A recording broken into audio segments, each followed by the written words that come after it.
बूढ़े भूत की ये खौफनाक कहानी जो एक रियल इंसिडेंट मैं आपके साथ शेयर करने वाली हूँ। पर उसके पहले अगर आप मेरे चैनल हॉरर फाइल्स में नए हैं तो प्लीज़ चैनल को सब्सक्राइब ज़रूर कर लीजिए।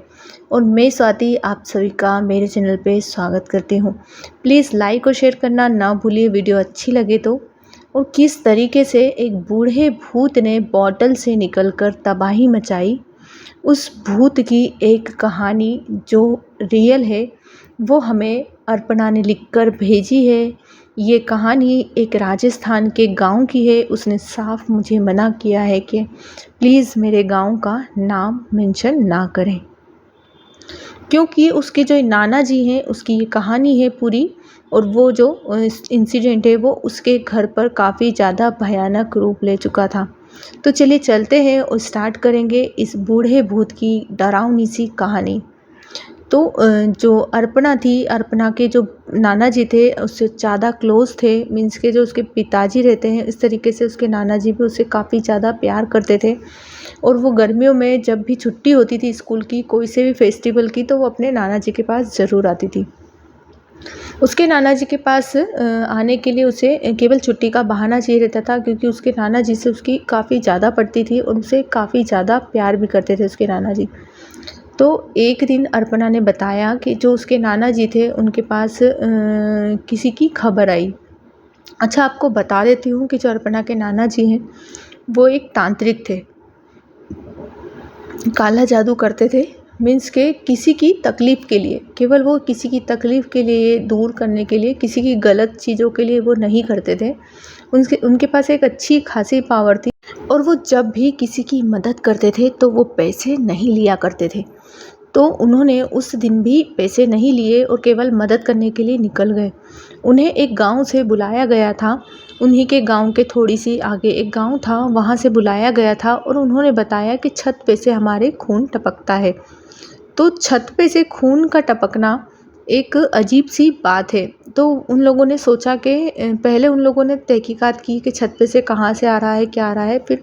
फिर अर्पणा के जो नाना जी थे उन्हें बुलाया गया और उन्होंने जब देखा तो उन्होंने कहा कि ठीक है, पहले मैं देख लेता हूँ कि कहीं से कोई स्कोप तो नहीं है, कहीं से कुछ लीक तो नहीं हो रहा है, या कोई पक्षी वगैरह तो नहीं मर चुका है इधर। ऐसा उन्होंने पूरी जानकारी ली। उसके बाद उन्होंने अपनी क्रियाएं चालू करी, जिस क्रियाओं के कारण उन्हें पता चले कि ये क्यों हो रहा है। तब उन्होंने देखा तो उन्होंने बताया कि तुम्हारे घर के ऊपर किसी ने एक भूत को भेजा है। मीन्स के काला जादू जो होता है वो काफ़ी ज़्यादा भयानक वाला आपके घर के ऊपर हुआ है। और वो पूरी क्रिया उन्होंने 3 दिन में संपन्न करके एक बॉटल में उस बूढ़े भूत को अपने घर लेके आ गए। अब आपको बता दूं कि जो उसके नाना जी थे उनकी शक्ति जो बूढ़ा भूत था उसके 20% भी नहीं थी। तो उसे वो कैद कैसे कर सकते हैं। तो उन्होंने बॉटल में भरकर उनके घर पर लेकर आए। उन्होंने कहा कि इसे मैं जल्द ही कहीं पर अच्छी जगह पे गाड़ दूंगा, पर अभी तो फ़िलहाल मैं इसे मेरे घर पर लाकर रखना ज़रूरी है। तो वहाँ से, जहाँ से उन्हें जो काम के लिए वो गए थे, वहाँ से उन्होंने वहाँ से लेकर आ गए और उसे घर पर बॉटल में रख दिया। अब अर्पणा भी बताती है कि मैं भी उसी समय आई हुई थी नाना जी से मिलने के लिए। तो नाना जी जो थे उन्होंने मुझे साफ मना कर दिया कि आज बेटा आप मेरे कमरे में नहीं रहोगी। और मैं कई बार नाना जी के साथ काफ़ी अच्छी अच्छी एक्टिविटी करती थी, उनके कमरे में खेलती थी, खूब सारी मस्ती करती थी, खूब सारी बातें करती थी। पर उस दिन नाना जी ने मुझे मना कर दिया कि आज तुम मेरे कमरे में नहीं रहोगी। उन्होंने बाहर से दरवाजे को लॉक किया। उन्हें पता था कि सीसी को, जो बॉटल थी, उसे किसी को खोलना नहीं है क्योंकि ये पैक है। तो उन्होंने लॉक कर दिया और लॉक करने के बाद वो अपने काम से निकल गए। तो आपको बता देती हूँ कि जो उसके नाना जी थे उनका अलग से एक गैरेज भी था जिससे वो लोग कमाते थे। इस जो क्रियाएं थी इनसे कभी भी वो कुछ पैसा नहीं कमाते थे। उन्होंने साफ कह दिया था कि जिस दिन मैंने ये पैसे लिए वो उनकी जो क्रियाएं वो संपन्न नहीं होगी, मीन्स के ख़त्म हो जाएगी। तो उन्होंने वो अपना गैरेज चलाते थे तो वहाँ पर वो निकल गए। पर अब वो बॉटल फूट चुकी थी। केवल अभी आए हुए को उन्हें 2 से ढाई घंटे हुए थे और उतने में ही वो बॉटल फूट चुकी थी। उन्होंने कहा, सभी से, घर वालों से गुस्सा हुए और उन्हें पता था कि वो जो बूढ़ा भूत है वो काफ़ी ज़्यादा पावरफुल है और उसे छुपने की शक्ति है। वो कहीं पर भी जाकर छुप सकता है, उसे कोई ढूंढ नहीं सकता है। इस चीज़ की उसके पास काफ़ी ज़्यादा ताकत थी। तो आपको बता देती हूँ कि जो वो बूढ़ा भूत था उसे सिद्ध किसने करा था। जो तांत्रिक होते हैं, जब आपको पता होगा कि शमशान घाट में किसी की अस्थि मीन्स के बॉडी जलाई जाती है, तो उस समय पूरा जो सर होता है वो पूरा नहीं जलता है अगर, तो तांत्रिक उसकी सर से वो क्रियाएं करके उसकी आत्मा को वापस बुला सकते हैं। यही चीज़ उस बूढ़े भूत के साथ हुई थी। मीन्स कि उसकी बॉडी शमशान घाट में जलाने के लिए ले गए थे। बाकी उसके जो परिवार के सदस्य होंगे उस समय वहाँ से हट गए होंगे या फिर कुछ भी हुआ होगा, पर शमशान घाट में उसके जो सर था उसे तांत्रिकों ने क्रियाओं से सिद्ध कर दिया और उसकी आत्मा को वापस अपने वश में कर लिया। तो वो कैद था, जो बूढ़ा भूत था वो कैद था और उसे एक काम सौंपा गया था।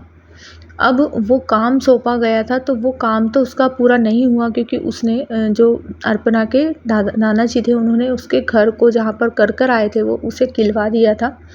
मीन्स कि वहाँ वो एंट्री नहीं कर सकता था। पर अभी उसे नहीं पता था कि ये इतना ज़्यादा भयानक है, उतना डरावना है ये जो बूढ़ा भूत है। अब उसने अपने नाना जी को इंतज़ार किया अर्पणा ने, और उसके जब नाना जी ने जैसे ही लॉक खोला तो उनका दिमाग वहीं पर घूम गया था, क्योंकि बॉटल फूट चुकी थी और उन्हें पता था कि अब तो काफ़ी ज़्यादा भयानक सब कुछ होने वाला है। और उस भूत ने उन्हें फिर जब वो सो गए, उन्होंने कहा कि ठीक है जो होगा वो होगा, पर फिर भी उन्होंने थोड़े साधन सब जगह रख दिए थे। उन्होंने कहा कि मैं सो गया था और उसके बाद उन्हें सपने में वो भूत दिखा और उसने कहा कि तेरा पूरा वक्त आ गया है और शुरुआत आज से ही होगी। तेरे सदस्य जो है घर के वो धीरे धीरे सारे ख़त्म कर दूंगा मैं। इस तरीके से वो घबरा के उठा और उसने एकदम सबको चेक करा, तो सब लोग नॉर्मल थे, किसी को भी कुछ नहीं हुआ था। तो वो सो गया कि मेरा सपना होगा ये कुछ। फिर सुबह जो उसकी छोटी बहू थी वो प्रेग्नेंट थी और सुबह उसकी एकदम तबीयत ख़राब होती है। तो आपको बता दूं कि जिस समय उसका सपना आता है उस समय उसकी बच्ची जो थी पेट में वो मर चुकी थी। शुरुआत हो चुकी थी, वहीं से हो चुकी थी, पर अभी उसके नाना जी को कुछ पता नहीं था। उन्हें अस्पताल ले जाया गया और वो बच्ची जो थी वो जिंदा नहीं थी। अब धीरे धीरे इनके परिवार में भी अनबन चालू हो गई। अनबन चालू होने के बाद उसकी जो छोटा वाला बेटा और अर्पणा के जो मामा जी और छोटी वाली मामी जी के बीच में काफ़ी ज़्यादा लड़ाइयाँ चालू हो गई। लड़ाइयाँ चालू होने के बाद उसकी जो मामी थी उन्होंने घर में ही फांसी लगा ली और उसके इल्ज़ाम में उसके जो मामा थे उसे जेल ले जाया गया था, क्योंकि बीच में लड़ाई में दोनों के उसमें नाम आया उसका और उसे ले जाया गया था। तो उसने जेल के अंदर ही फांसी लगा ली। मीन्स के अभी उसके दोनों बच्चे जो थे, बहू और बेटे, और उसकी एक जो बेटी पेट में थी वो भी, 3 लोगों की उसने हत्या कर दी थी। अब अर्पणा बताती है कि हम लोग काफ़ी ज़्यादा सदमे में थे और मेरे नाना जी ने मुझे सीधा कहा था कि तुम अपने घर चली जाओ और ये साधन अपने साथ ले जाओ। तो मैंने कहा कि ठीक है नाना जी, पर अभी तो काफ़ी ज़्यादा समय हो गया है, मैं सुबह ही पापा को बुलाकर घर चली जाऊंगी। तो उन्होंने कहा ठीक है। पर उसी रात में मुझे भी बुलाया बाथरूम में। मेरे जो बड़ी मामी जी थे और मामा जी थे उन्होंने कहा कि अगर तुम्हें कुछ भी काम है तो आप लोग मुझे उठाओगे, हम तुम्हारे साथ चलेंगे। तो उन्होंने जो अर्पणा थी वो बताती है कि मुझे कुछ भी होश नहीं है और मैं रात की 2 बजे के करीब वॉशरूम अकेले ही चली गई। वहाँ पर कुछ ऐसा हथियार मेरे ऊपर से गिरा कि बस मैं बची गई। बाकी मेरी नाक पर चोट आई और मेरी गर्दन पर हल्की सी चोट आई, पर मेरी जान बच चुकी थी। पर वो जो हथियार गिरा था उस तरीके से वो कहीं पर भी नहीं रखा हुआ था और ना ही उसे किसी ने कभी देखा था घर में। और उसने कहा कि मैं अपने आप ही ये सब चीज़ें हो रही थी मेरे साथ। मैं चिल्लाई, फिर नाना जी मुझे अपने साथ ले गए और उन्होंने दवाई वगैरह लगाकर मुझे घर पहुंचा दिया। इसके बाद की जो क्रियाएं थी वो मेरे ऊपर नहीं हुई, क्योंकि मैं उस घर से चली गई थी और मुझे साधन भी दे दिया गया था, पर मैं बच गई थी। पता नहीं क्यों, कैसे बची थी वो भी मुझे नहीं पता था। और अब जो उसके नाना जी थे, फिर उसके नाना जी धीरे धीरे 1 साल 2 साल बीता, उसके नाना जी की भी तबीयत खराब होने लगी। ये पूरी जो क्रिया थी उनके करीबन 7 से 8 साल वो लोग बूढ़े भूत के साथ थे और उसने उसके घर को तबाह कर दिया। अब चल रहा था 6ठा साल और 6वें साल में उसके जो नाना जी थे उनकी भी तबीयत ठीक नहीं रहने लगी। उन्हीं के बीच में उसकी जो बड़ी मामी की एक बड़ी बिटिया, वो भी एक अजीबोगरीब हरकतें करने लगी थी। कभी वो पूरी टेढ़ी हो जाती, दीवारों से टकराने लगती और उसने कहा कि वो अजीब सी डरावनी सी हरकतें करने लगी थी। उसकी बॉडी में भी ब्लड बिल्कुल नहीं बचा था। उसे अस्पताल भर्ती कराया गया तो उन डॉक्टरों ने कहा कि इसकी जान बचाना काफ़ी ज़्यादा मुश्किल है, केवल 3 या 4 दिन ये जी सकती है। तो उसे घर ले लिया गया और उसकी जो आँखें थी, आप विश्वास नहीं मानेंगे कि आँखें अंदर धंस चुकी थी पूरी और वो अजीब सी चेहरे से भी डरावनी हो गई थी। धीरे धीरे वो भी 3 से 4 दिन में मर गई थी और उसके बाद अर्पणा फिर उन्हीं के घर आई, क्योंकि अब शोक का माहौल था तो उसे वहाँ पर रहना ज़रूरी था। फिर उसके जो नाना जी थे उनकी तबीयत भी एकदम ज़्यादा ख़राब होती है। तो नाना जी कहते हैं कि बेटा मुझे कुछ काम है, तुम मुझसे बात करे बिना नहीं जाओगी, मुझसे बात कर लेना। उसके नाना जी को उससे कुछ बात करना थी, कुछ बताना था उसे, जो नाना जी थे उनको।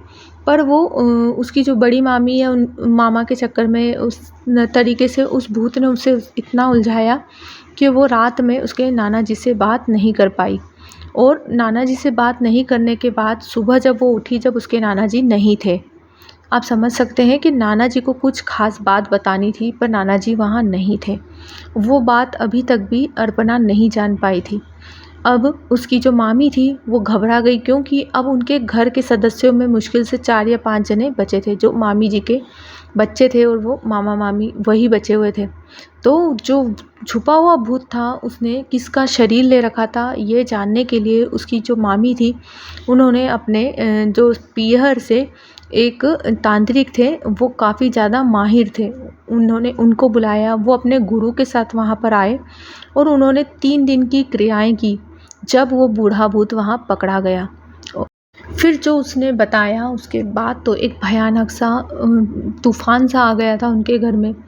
क्योंकि उसने जो बताया कि जो मुझे कैद करके मुझे जो काम सौंपा गया था वो तुम्हारे ससुर ने, मीन्स कि जो उसकी बड़ी मामी को बताया कि जो तुम्हारे ससुर ने मुझे नहीं करने दिया था और मैं सोच के ही आया था कि मैं तुम्हारे घर को ख़त्म कर दूँगा और मैंने तुम्हारे घर के 5 सदस्यों की जान ली है। तो वो कहती है कि सबसे पहले तुम्हारी मामी की और उसके बाद तुम्हारे जो मीन्स के देवरानी और देवर उनकी बच्ची और उसके जो ससुर थे उनकी और उसकी जो बेटी थी उसकी, 5 सदस्यों की वो जान ले चुका था।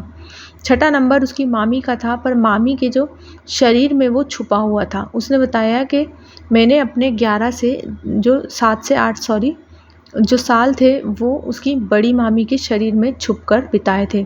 किसी को भी नहीं पता था ये चीज़ें और मेरा मकसद कुछ नहीं था, मुझे कैद किया गया था और मुझे अपना काम पूरा करके जाना था।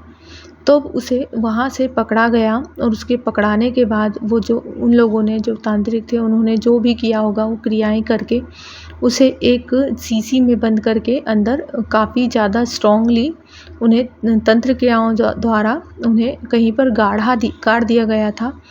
उसके बाद अब सब कुछ सही था और वो जो उसके नाना जी थे उन्होंने बताया था, जो बात बताने वाले थे अर्पणा की, वो अर्पणा को वो ये बताने वाले थे कि जो तुम्हारी बड़ी मामी है उनके शरीर में ये छुपा हुआ है और वो ही बात वो नहीं बता पाए, क्योंकि उन्हें भी कहीं ना कहीं जानकारी मिल चुकी थी और वो बात नहीं बता पाए। तो उसने कहा कि जो अर्पणा ने पूछा उनसे, तांत्रिकों के द्वारा उस भूत से, कि क्या मुझे मारना चाहते थे ये लोग और उस दिन मैं कैसे बच गई। तो उन्होंने बताया कि जो तुम्हारे पूर्वज थे पुराने, जो तुम्हारे पहले के मरे हुए, उन्होंने तुम्हारी रक्षा करी थी।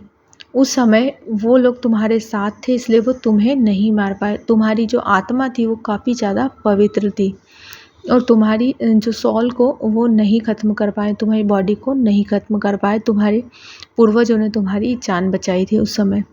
तो वीडियो कैसी लगी मुझे सब्सक्राइब ज़रूर कर दीजिए, लाइक और शेयर कीजिए। एक प्यारा सा कमेंट्स लिखकर ज़रूर बताइए आपको मेरी वीडियो कैसी लगी। Thanks for watching.